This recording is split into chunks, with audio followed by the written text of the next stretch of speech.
Hello, hello, hello. It's me, Michelle, your host and pocket DJ of Coffee Fueled Stories, a show where storytelling and coffee hang out. This week's special guest is Brianna Malotke. Hello, welcome to the show. Hi. Thank you for Thanks for being having here. me. This is awesome. I was just explaining, so let's let the listeners know what we're doing. This is a kind of a big deal. So the show is now going into a video format. So you and I are going to be experimenting and learning the video podcast process. So thank you for participating in that as well. Yeah, no problem. So today we're going to talk about your brand new book that just came out, Lost Cherry. Yes. Yes. And to let the I was like, listeners, I have a copy. yay! That's so awesome. It's so beautiful. Thank you for sharing, by Oh, the thank way. you. So to let the listeners know a little bit about you, I'd like to introduce you as a dancer, poet, and author. Thank you. It's So exciting to be called those three things. so that means we're going to talk about your dancing, if you're Oh, okay I with love it. that. Okay. Yeah. And then obviously Lost Cherry, your poetry, because that is just beautiful poetry. And you're an author, and then you did the in residence program. So I would love to talk about that Yeah. because that sounds absolutely amazing. So I'm going to stop talking now, and please Yeah. let the listeners know more about all of these awesome facets about yourself. Yeah. I mean, where do you want me to start? Uh, Let's start with your in residence. Let's start with that. okay. Yes. So I did a writer's residency at the Chateau d'Orquevaux in Orquevaux, France, basically the French countryside. And I did a 2-week program. And so what it is it's all types of artists, and they do a fantastic job of having diversity and variety. So yes, between people, but also between focuses. So when I went, there were maybe 5, 6 writers, but one focused on poetry that was inspired by Vincent van Gogh's letters.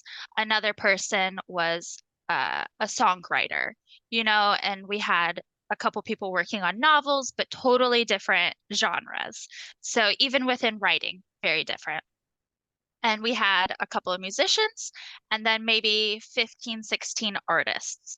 And so what you do is, you're living in a chateau for 2 weeks. You're kind of cut off from the world in the sense that you have no responsibilities. Your responsibility is your craft. So you get a studio space. There's a in-house chef. There's housekeeping. So like you really just get to focus, which was amazing for me.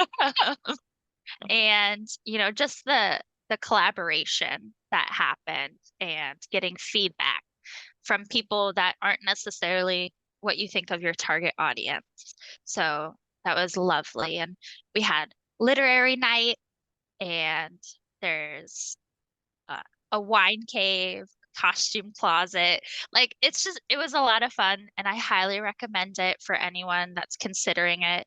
I actually applied way back before COVID. I applied sort of at the beginning of my publication journey. So I only had maybe 3 or 4 published pieces, individual poems when I applied. And I was amazed I got in. And then COVID happened and I got pushed out. And so I did get to go last October, and I met amazing people. We're still all in contact. We have a little group chat on Instagram, and it was fabulous. I would do it again in a heartbeat. That is so cool. So, did your idea for Lost Cherry spawn from that program? Yes, yes. So while I was there, um, I really wanted to focus on poetry. I'd been working on um, some romance novellas, and I was just excited to focus on horror and get back into the groove. And I, would walk around the grounds by myself and listen to music and take my little notebook and my sketchbook and kind of just like jot different ideas and then kind of imagine, I guess, kind of terrifying situations and all of that. And Lost Cherry started. One of the things you do in the program is at the end, you have open studio. And so you present what you've been working on. And so I was like, oh, okay, I need to kind of think of a theme. And so kind of small assortment that I created there was really focused on demons and mortals falling in love with demons and that little bit of romance seeping into my horror stories. So when I was doing my open studio, preparing for it, I have a costume design background, and so I kind of made it into a little bit theatrical. So I always create mood boards for small projects, and so I got to show off my mood boards while I was doing my poetry reading, and I immediately messaged the editor and owner at January Ember Press, and I was like, I have an idea for a collection. I want to pitch it to you, and I want to pitch it to you first. And they loved it. And so we kind of worked on, the direction and how many categories I needed to divide the book into with the different creatures and kind of expanded there from just focusing on demons to, well, what else can mortals fall in love with and it ends terribly? That's awesome. That's awesome. So now I have a couple of questions because it's kind of Yeah. interesting. So you do romance writing Hmm. and you do horror, but at the time you hadn't mixed the two. And so Yeah. this is your first go at mixing. So as I was writing my notes, I was like, you're a romance writer, you're a horror writer, but you're not a romantic horror. However, now you are. Yeah, yeah, I would say this is sort of my first big part of that. Like, I do have a handful of published poems out there that are have more of a romance plot in the poem itself, but they are, horror. They're typically the partner killing their partner. So, Doesn't love that kind yeah. of love story, right? Right. Yeah. So this was really my first endeavor into letting the romance happen in my horror writing. So I really enjoyed it. That's so cool. And they were, I was just, there's what I love about poetry, the difference between reading poetry and like reading, say, a novel is with the poetry, it's almost kind of like sipping wine for me. Like I'll take a Oh. sip, like I read a sentence and I kind of, so I feel like I would be taking a sip. I like read the words. So like when you sent it, like I really made sure I was tasting every word. And so and the very like just that first diving into like it, so literally like the whole time I'm reading your book I'm just imagining myself drinking a glass of wine, red wine, and just letting those words just kind of play in my head and I'm just like this is so delicious and this is so dangerous and I Oh, was I just love like it. ooh I was like so it was like I said it was the perfect blending of that horror and the romance and Oh, so good. thank you for sharing it was like I said it Yeah. was a true joy to read that. um so I do have the questions about your dancing because Oh, yeah. I I don't know anything about that. I want to learn like so your Instagram has a lot of different things about you. Yeah. So that's where I did my homework. And so I'm like, okay, we're gonna have to talk about that. We're gonna have to talk about that, and we're gonna have to talk about that. So can you talk about the dancing that you do? Because like I said, I didn't want to go. I wanted you to share it with us Yeah. before me telling the listeners about what you do. So let's talk about that for a few minutes. Yeah. Yeah. So I do pole dancing. Um, I took a pole 101 series last February with a friend, fell in love, immediately jumped into heels dancing, and basically, if I'm not injured or on vacation, I'm doing it 8 hours a week. Um, like it is, once my writing kind of took off and I don't do as many submissions now because I have contracted pieces. I really wanted a hobby that is purely for me. Like I have fun. A lot of people kind of describe the type of dancer they are as, sexy or sensual, flirty. And I like to say that I am a chaos gremlin and I just pick the weirdest music and I just vibe in the corner and learn fun things. Like, so it's really the one thing I do where, I'm not getting paid. I don't have to stress. Well, I do compete in the pole sport organization competitions. And so when I have a competition coming up, like I just had one that aired this past weekend, then it's a little stressful, but it's still a lot of fun because you're creating this different type of art. And it's just a great type of movement where it's not, necessarily fitness focused like it takes a lot of strength, it takes a lot of endurance. I'm dancing on 8-inch heels for 2 hours at a time, like that's how long a class is you know we do a lot of conditioning. The first 45 minutes of a class is basically a warm up, stretching, conditioning, ab work. Like it's ridiculous, but you need that strength so you don't get injured, and you can build up that muscle and all of that over time. Which is like I said, just and I love that you call yourself Chaos Gremlin. Like that's awesome. Like that's I kind of just I don't have a better way to describe it because I don't feel like I fit in with a lot of the other kind of what they call archetypes. And I'm like, I just want to listen to emo music and I make everyone dance to Sleep Token. Like I'm awesome. just like I just want to have fun, and so I don't really worry about, well, I have to take this, this, and this to become this type of dancer. I'm like, I'm gonna take every heels class there is because it's what I have fun in. I will eventually learn the rest of the basics. Awesome. So how did you get into that? Was it something that you just asked yourself one day? You're like, you know what? I think I'd like to try this. Like what drew you to that as your hobby for you? Yeah, so I moved to the Seattle area 2 years ago, like 2.5-ish, maybe 3. It's time is weird. Um, and so one of my coworkers at work was trying to think of stuff that we could all do outside of work together. And I work for a boxing gym. And then so we were like, okay, what can we do that's completely different, right?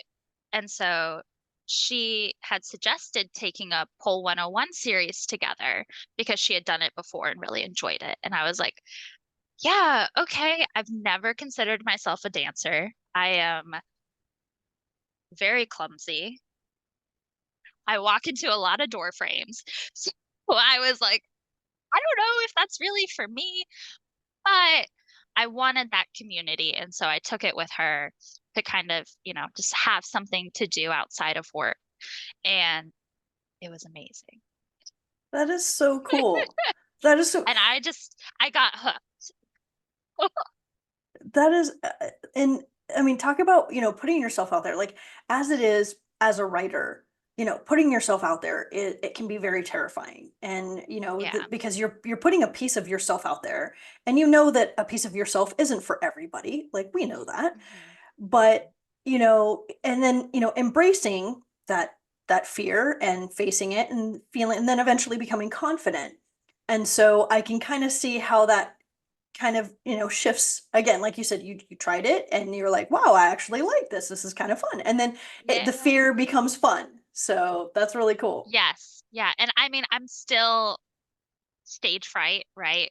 When I have to dance in front of other people because, there's just like with writing, there's always someone that you are amazed with. They are a wonderful writer, creator, they have it all.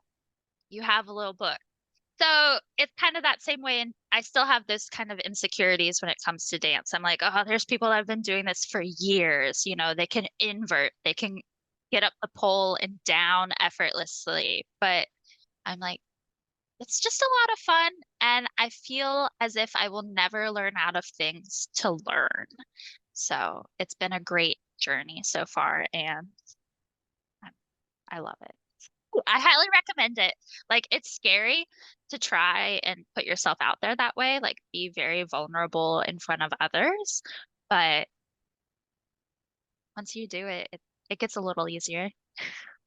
That's awesome. That's awesome. And like you said, and as you get more confident in yourself and with your skill, you learn. And this is, where learning comes into play so much, like the writing process, right?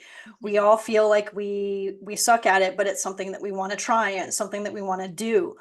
So Yeah. my next question is in relation to that. So, did you always know you were going to be a writer? Is that something that, like, your little child self was like, I love stories, I want to be a writer? How did you know and when did you know you wanted to be a writer?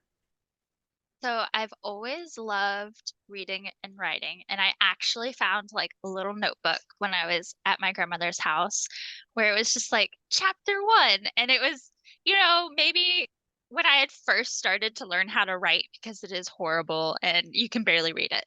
But so I think there was always a part of me that wanted to be a writer to some degree. So I went to college for apparel design because I wanted to write for fashion magazines. That was what I wanted to do. And I wanted to have that creative background so I understood how everything worked, how things were supposed to be made, what makes a piece amazing, all of that. But while I was in college, I really fell in love with costume design. And so my focus kind of switched and I went right into costume design and I really just wrote for myself. Like I've been doing poetry since high school. Shout out to all my high school English teachers. Amazing, including, language teachers in general. I took French, loved it. So I had this love of writing and reading forever, but it wasn't until I had a boxing injury. I had dislocated my patella. And so I was kind of like inactive for a while and slightly depressed because the thing that I loved and was doing 5 days a week, I was told I couldn't do.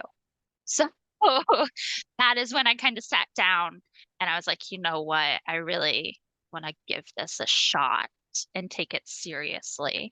And so I did start, you know, going through my backlog of what I had saved on my computer and actually seeking publication. So I've only been trying to become a writer per se for like 4 years. Wow. Like, and so in a way, and this is again the power and the magic of writing, how it has the capacity to heal. So you were busy doing the things that you loved and the things that you enjoyed, and then you could no longer do those. And so Yes. you turned to writing and you were like, you know what? I remember how this went. I remember the Hmm. why way back when. And so that's Yeah. like really cool. Like seriously, you know, as cheesy as it sounds, I mean, writing and reading are just magical and Yeah. healing and powerful. Like it's Very just, cathartic. yeah, Yes. Like there absolutely. are, I have dozens of poems that sit on my computer or I like to handwrite my poetry. So, I have book filled with things that will probably never be published, but I wrote them for me. So, that's just the process of, for me, getting through things is writing them. I love that you handwrite your poetry because I too do the same thing. I have right underneath my desk is my briefcase that I have taken around the world. I got this briefcase when I was, I think, maybe 18, senior in high school, somewhere around there. So between 16 and 18 was when I started playing around with poetry, same thing, and handwriting everything. Hmm. And that briefcase weighs like, I don't know, 20 pounds now because Oh, it just has journal after journal after yeah. journal in there. But same thing, I don't necessarily type my poetry. It's there's something about, handwriting and seeing those letters come Hmm. together and form this little, piece of art. So that's really Yeah. cool that you still handwrite your poetry.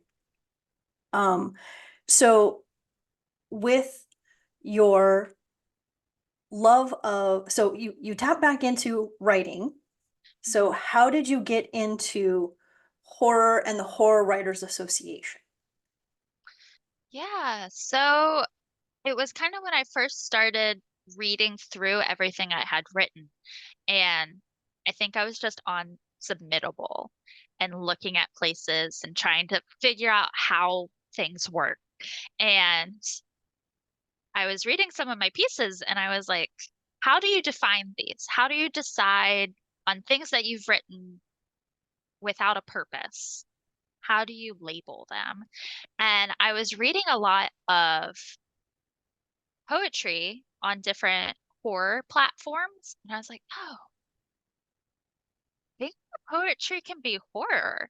And so I just started submitting them that way and, getting deeper and deeper, reading more horror because I wasn't necessarily a horror reader before that either. My love of reading, my main focus is like vampire book. And well, like I will try any author that writes a vampire book. So, but that's not necessarily horror. It typically leans romance, right?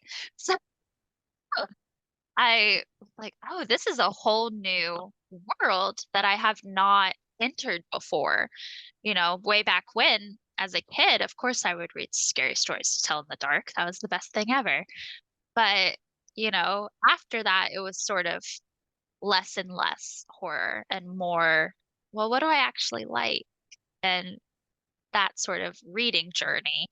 But I was looking and just randomly came across the Horror Writers Association. I think I found them on Submittable. I was like, what is this? And I, read the blog for hours. And I was like, this is like a really cool group of people. And I didn't sign up right away, but I did the mentor program. And then I was like, okay, I want to be more involved. And so I signed up to be a member, just the lowest tier to be a member. Um, and then I joined the social media team and I moved out here and I started the Seattle chapter again. And I feel like I keep getting deeper and deeper into the HWA. That's awesome. So the Stoker cons for the HWA, like, I mean, how cool is that? I went Be to my first one Yeah, yeah, yeah. this year. I Yeah, went to it was in San Diego, and that was my first StokerCon, and it was amazing. Highly recommend it. right. I mean, to be surrounded by so many like-minded people, Mhm. and And that is yeah, yeah, like yeah, my please. favorite my favorite part of the having a chapter is the community. Like you're all there because you love horror. So no matter what else you have that overlaps, like you have that one little thing and it's just a lot of fun. Totally, totally. It's there's something about, like you said, that first con, going to that first con. So I've only been to one. So one of these days I hope to attend another one. Your writing process, Hmm. now that you actually have, poetry, you have books, you're published, you do romance things. So when you sit down to write, do you have, what is your writing process like? Do you tell yourself, okay, today I'm going to write 1,000 words, or I'm just going to sit and write and see how much I can write in half an hour? Like, do you have an assigned time? Like, what is your writing process when you sit down to write for a journal or uh for a story? What do you do? How do you do it? I'm a terrible example for this. I'm very much very loosey goosey. So this is where that gremlin mode comes in again. Uh, I am a mood writer, so it is really hard for me to sit down and write. Now, when I am working on my romance book, that's a little bit different. Um, I feel I do an outline for them. Those ones I usually have a deadline from my publisher. And so I will make like a weekly goal and just sort of see where I can sit down and write. Uh, Sometimes I'm terrible and my deadline is approaching quickly, and I'm like, okay, today you're going to the library for 2 hours. Whatever happens, happens. So I try not to be too hard on myself with word counts, but I do allocate that time. Now, with horror, that is wildly different because I really only focus on poetry. I do a couple of short stories or flash fiction pieces, but poetry is my true love. That is my favorite form of writing horror. And so I typically, if it's a project like Lost Cherry, I have mood boards that I've made. I have some sort of music playlist. Because I do work on multiple projects at the same time, I like to kind of create its own world. So, for example, I was working on a romance novella, a very emotional poetry collection, and Lost Cherry all at the same time. And so I have these little pockets that I can put myself in so that I can get in that zone and write. And same thing with poetry. I don't limit myself. I think maybe I'll sit down and be like, okay, let's try this. And it might be that I just work on editing, or, I'm working on the mood boards for a different section that I haven't started yet, but I bop around a lot, and that's really the only way for me to stick to deadlines is to have multiple projects to work on and be able to go from one to another and switch vibes entirely. That's So, awesome, especially because you know that that is how you operate. And so instead of fighting how you operate, you work with it and you're like, okay, I'm just going to immerse myself in this environment and this is how it's going to be.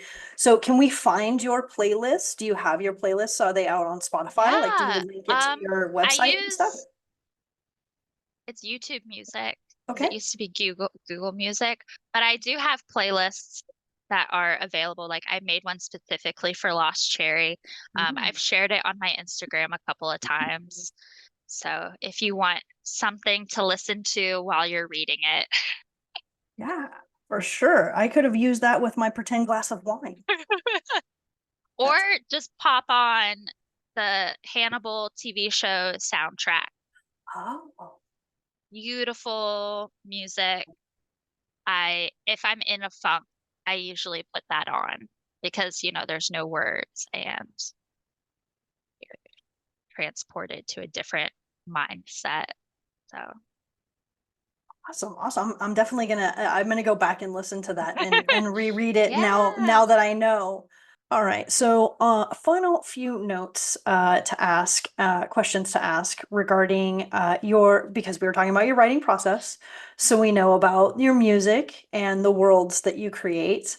But what is your preferred writing drink? Do you drink tea, coffee, hot water, Red Bull? How do you help yourself write? What is your preferred writing beverage? So I typically drink coffee, black coffee, until like 3 p.m. I drink a lot of water, so I'm not just drinking coffee. But if it's after 3, I try and limit my caffeine. So I do like making hot tea at night. So I usually do peppermint or ginger. Those are my favorites. Yum. So for your writing process, Mhm. are you an insane editor or do you let others edit?